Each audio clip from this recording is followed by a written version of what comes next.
सोचने जीवन की हर एक मोड़ पे।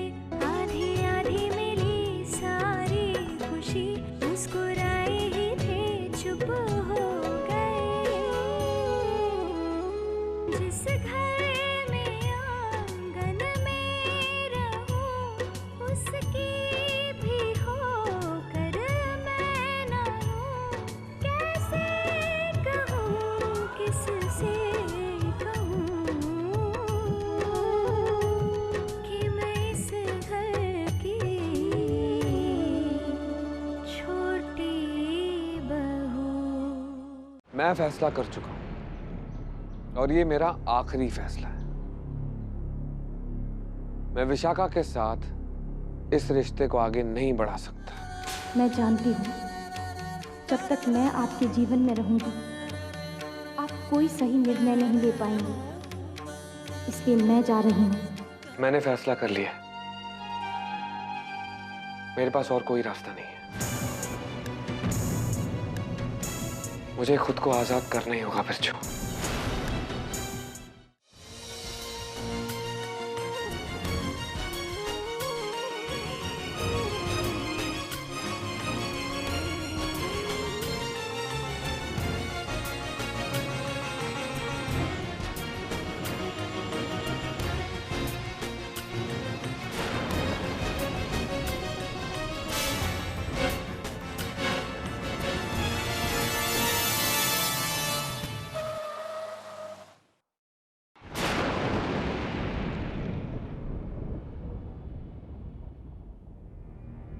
गौरिया, चाय नहीं बनाई?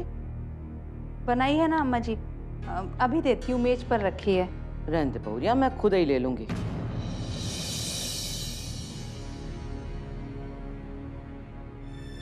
अब तो सब काम आप ही करने की आदत डालनी पड़ेगी।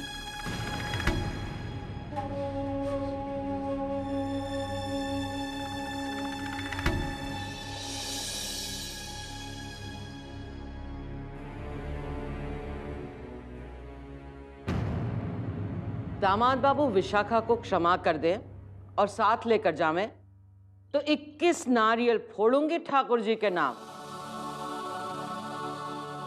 रात भर सोच सोच के जी जलोए मोरो, एक क्षण भी नींद ना आई। सारे फसाद की जड़ राधिका थी और नींद उड़ी पड़ी है हम सबकी।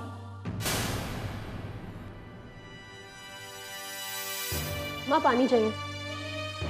वहां रखा है, ले ले।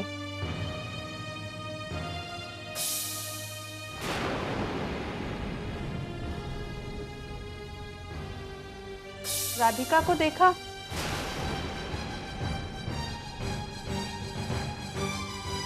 सुबह से नहीं दिखी।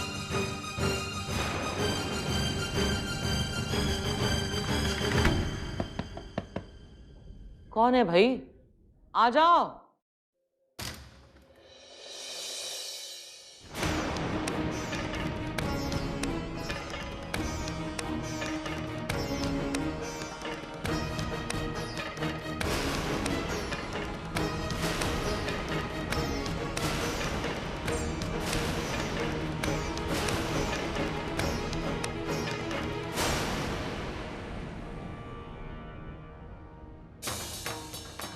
मैं यहां अपना फैसला सुनाने आया हूं।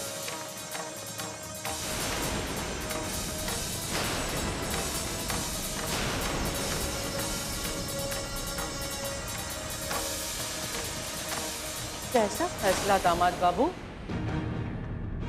आप बाबूजी को बुला दीजिए। मैं अपना फैसला उनके सामने ही सुनाना चाहूंगा।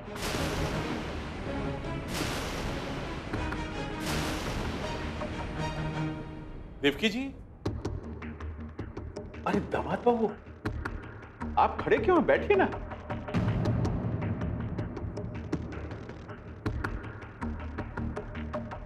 देवकी जी, मैंने प्रातः से राधिका को नहीं देखा, मंदिर में भी नहीं थी। मुझे भी सुबह से नहीं दिखी जी, घर पर नहीं है वो।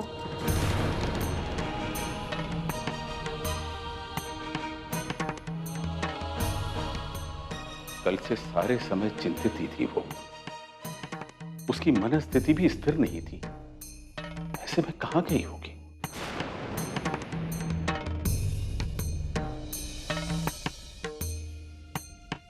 मुझे तो चिंता हो रही है। देवकी जी, आप मैंने गौशाला में देखकर आई। विशाखा, जरा पड़ोस में देखकर आओ। मैं छत पर देखकर आता हूं।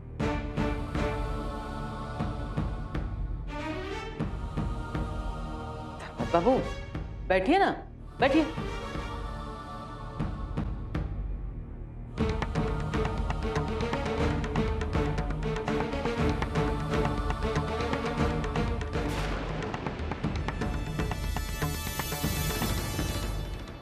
जी वो गौशाला में नहीं है।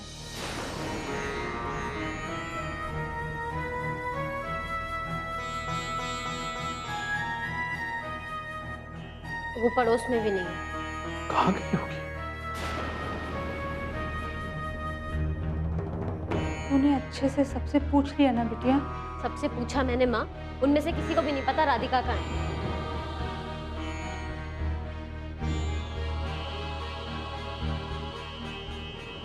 पर कहाँ जा सकती है वो?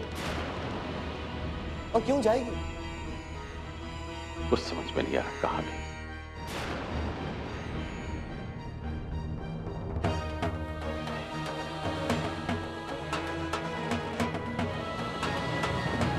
राधिका, राधिका ना मिलेगी।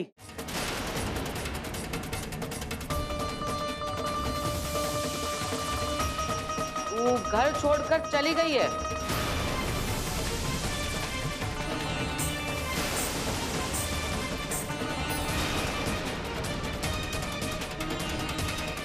अंधेरे ही निकल गई थी।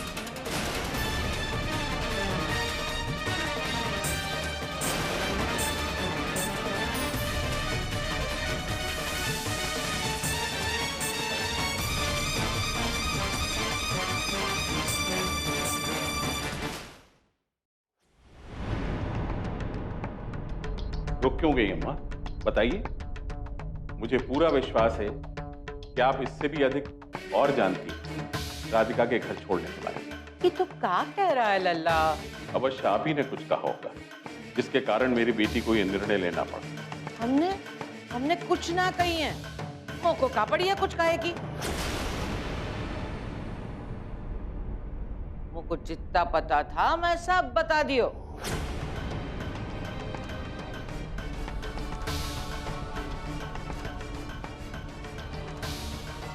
यदि अम्मा को कुछ पता नहीं है तो अवश्य तुम्हें पता होगा।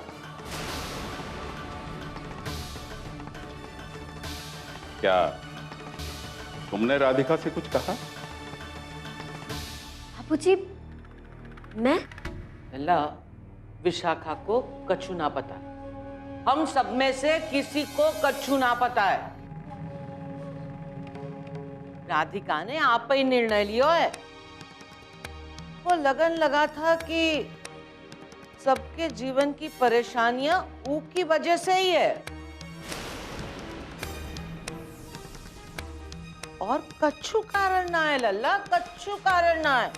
ये कारण है?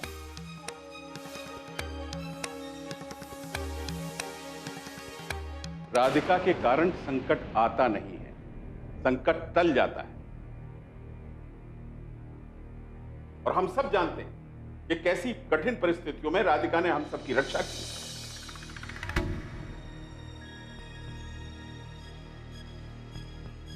बाबूजी, ये समय इन सब बातों के लिए नहीं है।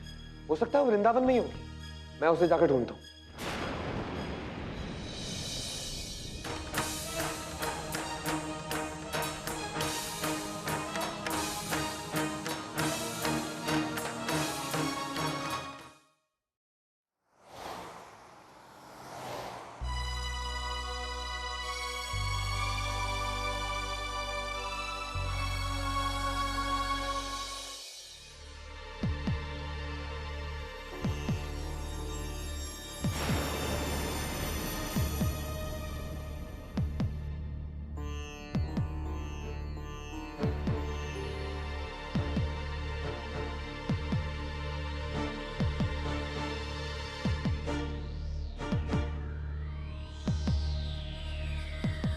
विशाखा को कहाँ आके दिखा रहे हो लल्ला? विशाखा ने कछु गलत ना कियो है।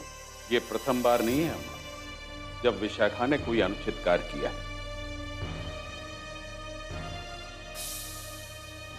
और राधिका ने सदैव इसके दोषों को अपने माथे पर लिया है। चुपचाप सारे आरोपों को सहती रही है, केवल यह सोचकर कि एक बहन के लिए ऐसा करना उसका कर्तव्य है। और इस बहन ने दुख के अतिरिक्त उसे आज तक कुछ भी नहीं दिया।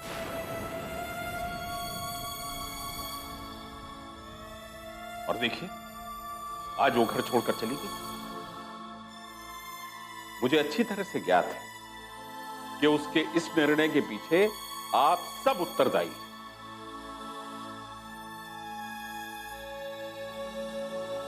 यदि राधिका को कुछ हो गया तो इसके लिए केवल तुम दोषी होगी।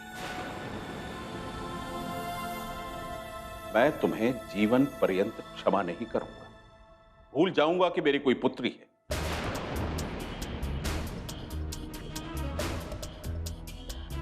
मान लूंगा कि विशाखा नाम की कोई पुत्री मेरी कभी थी नहीं।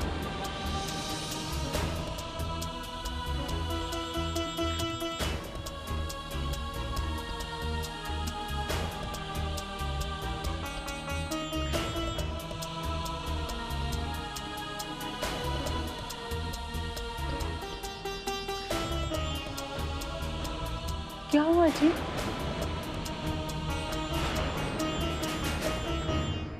कुछ नहीं। रुक जाइए जी, आपकी तबीयत अच्छी नहीं लग रही। 2 दिनों से आप सोए नहीं हैं। आप घर पर ही रुकिए। दामाद बाबू गए हैं ना राधिका को ढूंढने।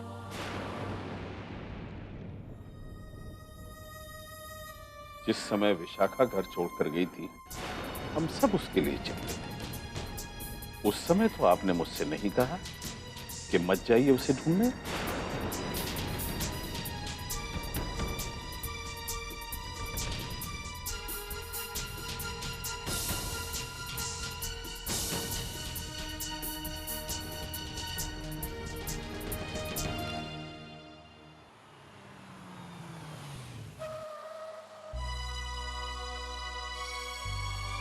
भाई साहब, आपने शास्त्री जी की बेटी राधिका को यहाँ कहीं देखा क्या? नहीं।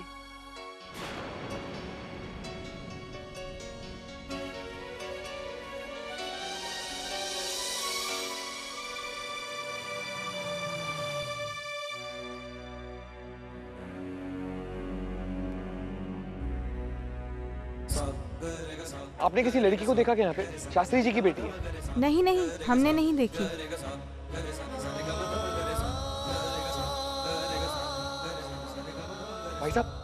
भाई साहब, आपने कान्हा मंदिर वाले शास्त्री जी की बेटी को देखा क्या? राधिका को? हमने नहीं देखा ऐसी लड़की।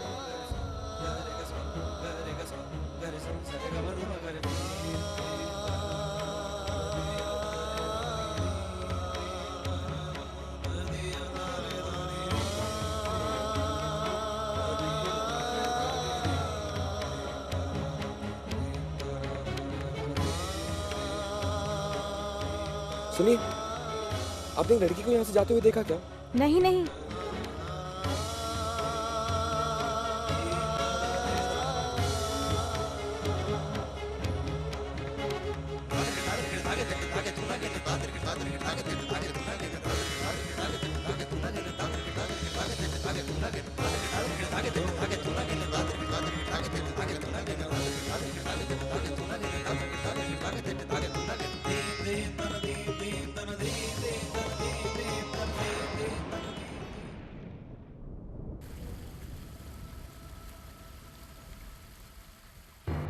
अरे बेटा, आपने कहीं राधिका को देखा है?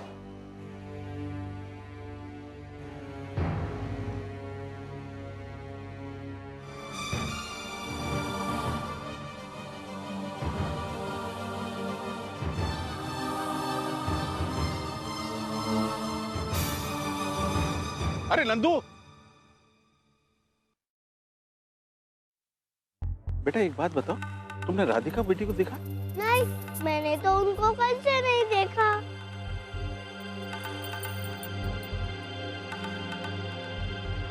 क्या हुआ? कहाँ है दीदी?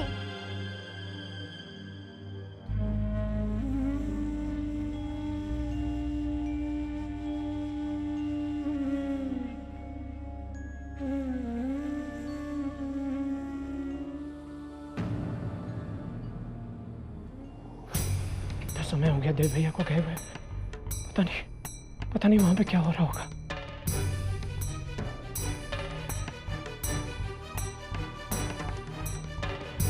विवेक भैया को बताना ही पड़ेगा, वही समझा सकते हैं देव भैया को।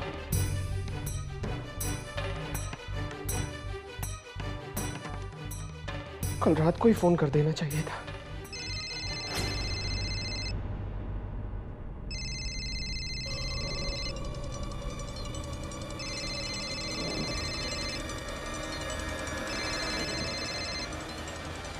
हेलो भैया, बहुत बड़ी गड़बड़ हो गई है। देव भैया को सब कुछ पता चल गया है और उन्होंने विशाखा भौजी को छोड़ने का फैसला भी कर लिया है। क्या?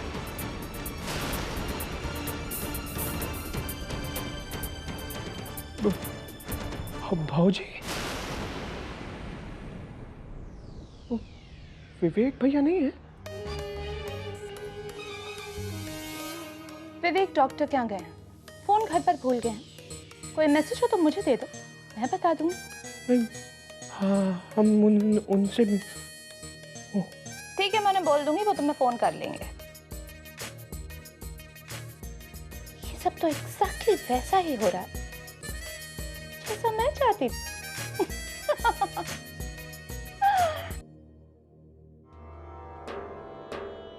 वो क्या हुआ? अरे वो नासपीटी के लिए तू काहे जी सुखाए रही है? अरे गई तो भली गई, तो को तो खुश होना चाहिए कि पाप की गठरिया घर छोड़ के हमेशा के लिए चली गई।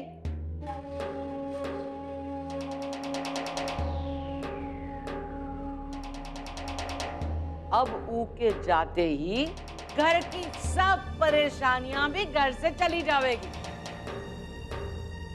देव बाबू का कहन को आए थे, यही ना कि उन्होंने विशाखा को क्षमा कर दियो है।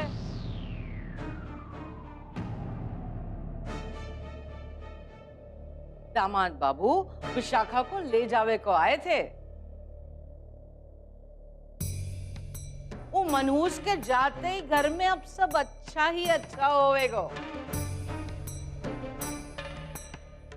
बहुरिया, दामाद बाबू बहुत जल्दी भूल जावेंगे कि ऐसा कुछ भयो तो। दामाद बाबू विशाखा को अपना लेंगे, फिर दिल्ली में रानी बनकर रहेगी मोरी पोती रानी। मुझे दिल्ली की रानी नहीं, मुंबई की महारानी बनना है। ये लोग तो मुझे वापस उस घर भेज के ही मानेंगे। क्या करूं? मुझे मृणालिनी भाभी से जल्दी बात करनी होगी।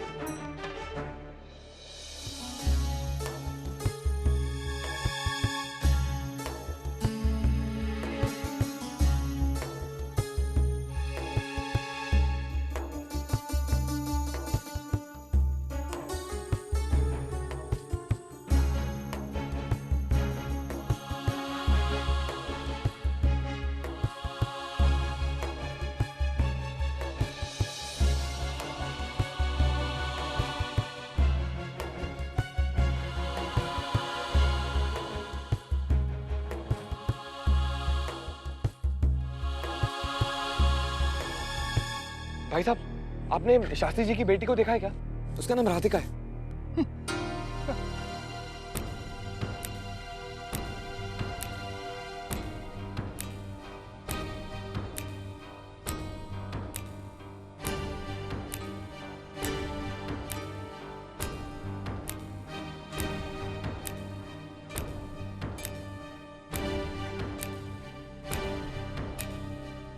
कहीं राधिका? नहीं, तुमने इतना बड़ा फैसला ले लिया। राधिका, अगर तुम्हें कुछ हो गया तो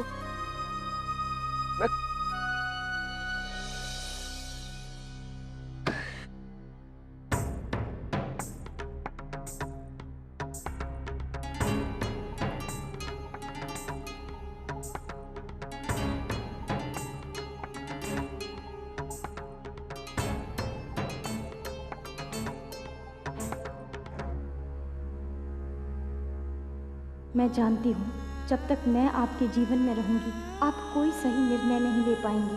मैं समझ गई हूँ कि मेरे कारण ही मेरे बाबूजी, मेरी माँ, मेरी बहन और आप इतने कष्ट सह रहे हैं। मैं जान चुकी हूँ कि आपके और विशाखा के बीच की दूरियों का कारण भी मैं ही हूँ, और जब तक मैं आपके जीवन में रहूंगी आप चाहकर भी ये दूरियां कम करने की कोशिश नहीं करेंगे। इसलिए मैं जा रही हूँ आपसे दूर, अपने घर से दूर, सबसे दूर। मेरी अंतरात्मा मुझे एक भी पल यहाँ रुकने की अनुमति नहीं दे रही है। हो सके तो मुझे क्षमा कर दीजिएगा राधिका। इसलिए तुम सब कुछ छोड़ के चली गई अपनी बहन के खातिर?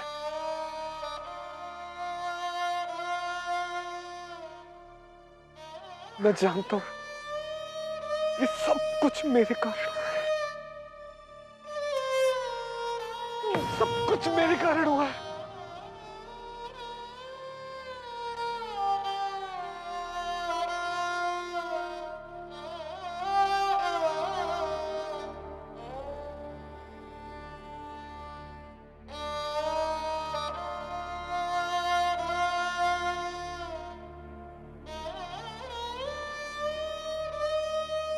लौट आओ राधिका, लौट आओ।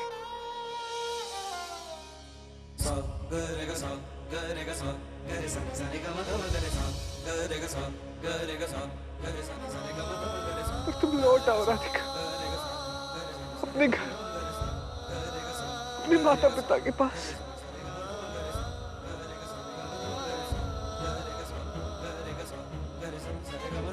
अगर तुम्हें कुछ हो गया जिंदगी भर खुद को माफ नहीं कर पाऊंगा।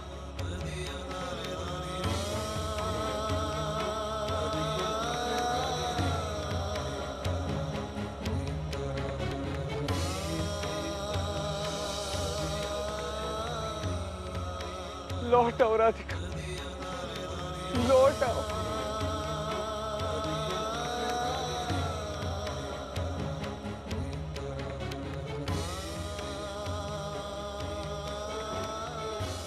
काश तुम एक बार मुझसे मिलके जाओ। मैं कभी तुम्हें ऐसा कदम नहीं उठाने देता।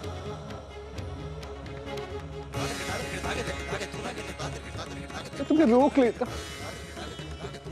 फिर तुम्हें जाने ही नहीं देता।